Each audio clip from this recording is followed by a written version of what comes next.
Beauty Soap Limited manufactures three different brands of soaps limited: Komal, Lovely, Makeup and Nice. Data productions and sale of these brands during 2022 is below. Production sales units கொடுத்துட்டாங்க. The CMA இன்டர்கா வரக்கூடியது 3 lakh 5 lakh 70,000 40,000 sales value கொடுத்தாச்சு. All the above soaps are manufactured jointly after the particular process. At the split of point, they are formed into cake and sand packed. Annual cost to were as follows. Sales includes profit 25% on total cost இல்லைங்க.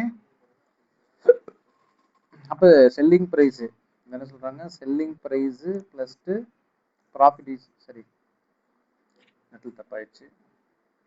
Selling ப்ரைஸில் காஸ்ட்டை கழிச்சிட்டா, அதாவது selling ப்ரைஸில் ப்ராஃபிட்டை கழிச்சிட்டா தான் அது cost, அல்லது cost plus profit தான் sales. Out of the above brand, Makeup is sold in unpacked conditions without further processing, while other three brands are further processed in additional cost 1,20,000, 1,30,000, 50,000. So you are required to work out the profit and cost of each brand of soap after allocating joint cost on the basis of net realizable value at a split of point. Per unit cost not required. Find out revised cost and the profit on each brand if company decides to sell all soaps at a split of point in the following prices: Komal, Lovely, Markup and Nice. Assume that the allocation of joint cost and net value is used.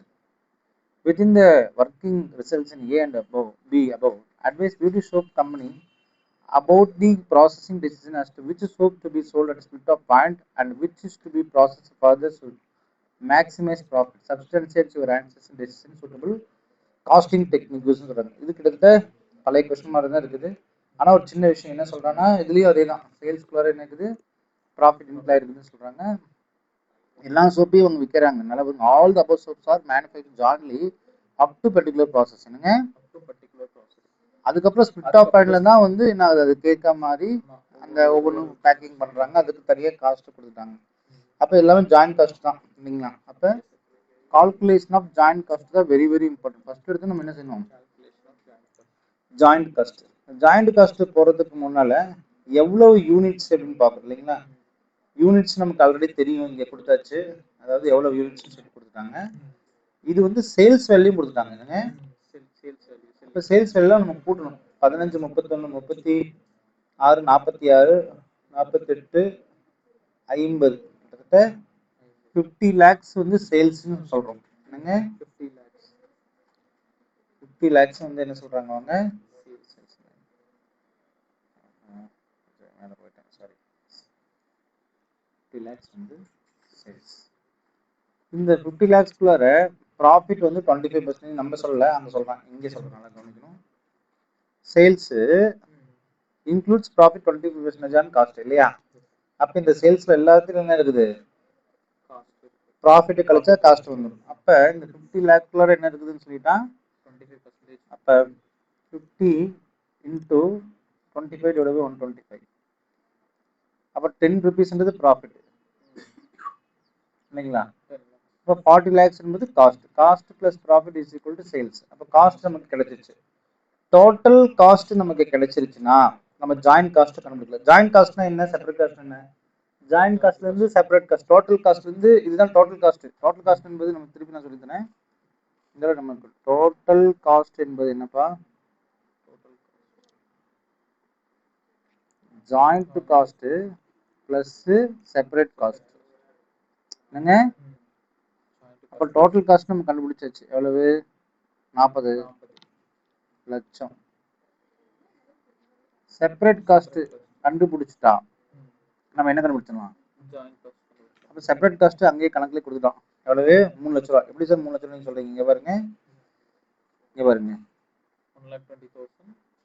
Out of the above brand, Makeup is sold unpacked conditions with further process, while other three brands are processed further.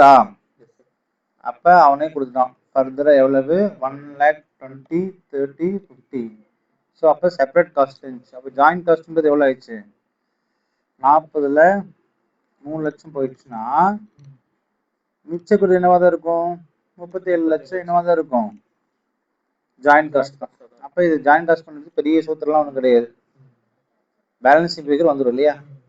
சரி, statement showing computation of profit after further processing. அப்போ சேல்ஸோட value வந்து நமக்கு தெரிஞ்சிருச்சு. எப்படின்னா நம்ம 50 lakhs சொன்னோம், அதை ஒவ்வொரு யூனிட்டுக்கும் அவனே கொடுத்தான் கணக்கில், அதை அப்படியே எடுத்து இங்கே என்ன செய்ய வேண்டாம், போட வேண்டியதான். செப்பரேஷன் காஸ்ட்டும் இதுவும் நேராக கொடுத்துட்டான், அவனே கொடுத்துட்டான். ஸோ செப்பரேஷன் காஸ்ட் நம்ம என்ன செய்யறாச்சு, அப்போ நமக்கு மிச்சம் கொடுத்தது என்னது, நெட் ரியலைசபிள் வேல்யூ. அப்போ 37 lakh இருக்கக்கூடிய ஜாயிண்ட் காஸ்ட் எந்த பேசிஸ் அப்போர்ஷன் பண்ணணும், நெட் ரியலைசபிள் வேல்யூ. என்னங்க, அப்போ எப்படி சார் நெட் ரியலைசபிள் போட்டால் கரெக்டாக வந்து தான் பாரு, லிசன் வெரி கேர்ஃபுல்லி. அப்போ நெட் ரியலைசபிள் வேல்யூ எவ்வளவு, 47. ஸோ இது 37. அப்போ இந்த 1,10,86,383 எப்படி சார் வந்திருக்கு அப்படின்னு பார்த்தீங்கன்னா, இந்த 37 லட்சத்து காஸ்ட் எந்த பேசிஸ் தான் போடுறாங்க, செக் பண்ணி பார்க்கலாம். 37 lakh into 13,80,000 divide by 47 lakh. கரெக்டாக இருக்குங்களா?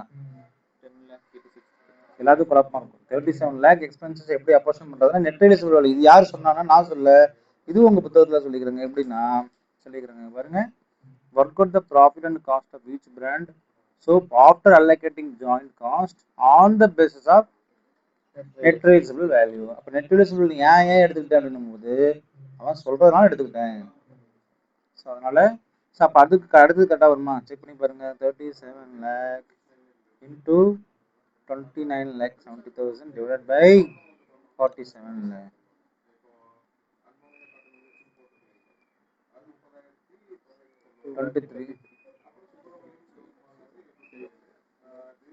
ஸோ ப்ராஃபிட்டு ஈச் இதுக்கு கிடைச்சிச்சு. எதுக்குங்க, ஒவ்வொரு ப்ராசஸ்க்கும் தனித்தனியாக கிடைச்சிச்சு ப்ராஃபிட். கிளியருங்களா? Next statement of showing computation of profit before further processing. Sir before further processing, இது ஆஃப்டர் ப்ராசஸிங். நல்லா கவனிக்கணும், இது வந்து after further processing. After further ப்ராசஸிங்னா அவனே சொல்லிட்டான், சேல்ஸ் ஆஃப்டர் ஃபர்தர் ப்ராசஸ் தான் அவன் சொல்லிக்கிறான் கணக்கு. Sales value after further processing தான். ஏன்னா இங்கே சொல்லி all the soaps are manufactured jointly of particular process. அப்போ அந்த ப்ராசஸ் முடிஞ்சா அந்த சோப் ஆயிருக்குது. அப்போ பிஃபோர் ப்ராசஸ்னும் போது இந்த இந்த இந்த ப்ராசஸ்லாம் செய்யறதுக்கு முன்னால் எவ்வளோ இருக்குன்னா, அந்த யூனிட் இன்ட்டு செல்லிங் ப்ரைஸ் தான் போகணும். யூனிட் அவன் கணக்கிலே கொடுத்துட்டான், செல்லிங் ப்ரைஸ் அங்கே கொடுத்துட்டான், எங்கே கொடுத்துட்டான், சம்பளம் கொடுத்துட்டான். எப்படி சார் 4.50 எடுத்தீங்க அப்படின்னா இங்கே பாருங்க, லிசன், இந்த find the revised cost of profit. இந்த ஒவ்வொரு பொருளுக்கும் ஸ்பிளிட் ஆஃப் பாயிண்ட் வரைக்கும் வருங்க. Besides sell also but split off point following prices தான், அந்த ஸ்பிளிட் ஆஃப் பாயிண்ட் இருக்கக்கூடிய பிரைஸ் தான் அவன் கொடுத்துக்கிறான். அப்போ ஸ்பிளிட் ஆஃப் பாயிண்ட் வரைக்கும் கொடுத்தா பிஃபோர் ப்ராசஸிங் அர்த்தம்.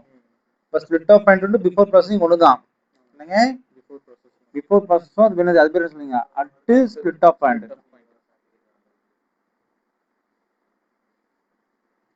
அப்போ அந்த டைம்ல இப்போ சேல்ஸ் பிஃபோர் ஃபர்தர் ப்ராசஸிங் எவ்வளோ இருக்குது, 13 lakh. இது எதில் எடுத்து திருப்பியும் என்ஆர்வி பேசிஸ் தான். அப்போ 37 செக் பண்ணி பாருங்க, இதே தான் வந்துட்டு இருக்கும். புரியுதுங்களா? ஏன்னா இது வந்து நெட் ரியலைசபிள். அப்போ திருப்பியும் வந்து நெட் ரியலைசபிள் வேல்யூனா இங்கே தான் எடுத்துக்கணும். நீங்கள் இப்படி எடுத்துக்கூடாது. இப்போ பாருங்க நான் சொல்கிறேன், இப்படி எடுத்துக்கூடாது. 13,80,000 வகுத்தல் 46,90,000 into 37 lakh. இப்படி எடுத்துடாதீங்க, இட் இஸ் நாட்.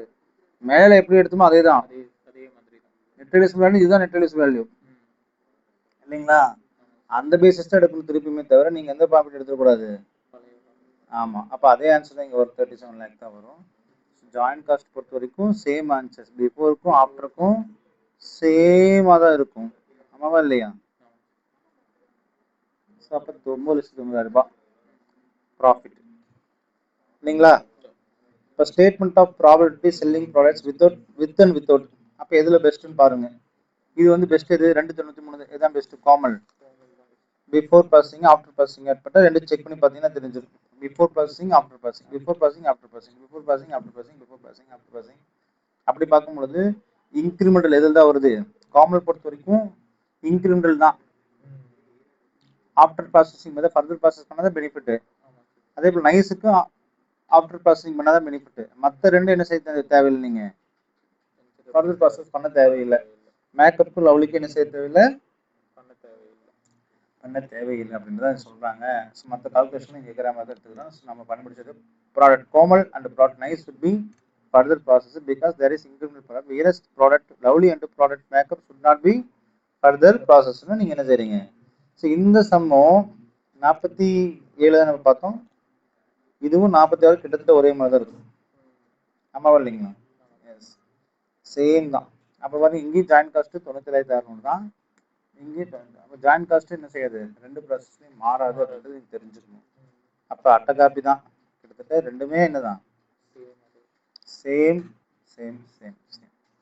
ஸோ 47 உங்களுக்கு ஓரளவுக்கு என்ன செஞ்சுருக்கும், அண்டர்ஸ்டாண்ட் ஆகிருக்கும் நான் நம்புகிறேன். தேங்க்யூ.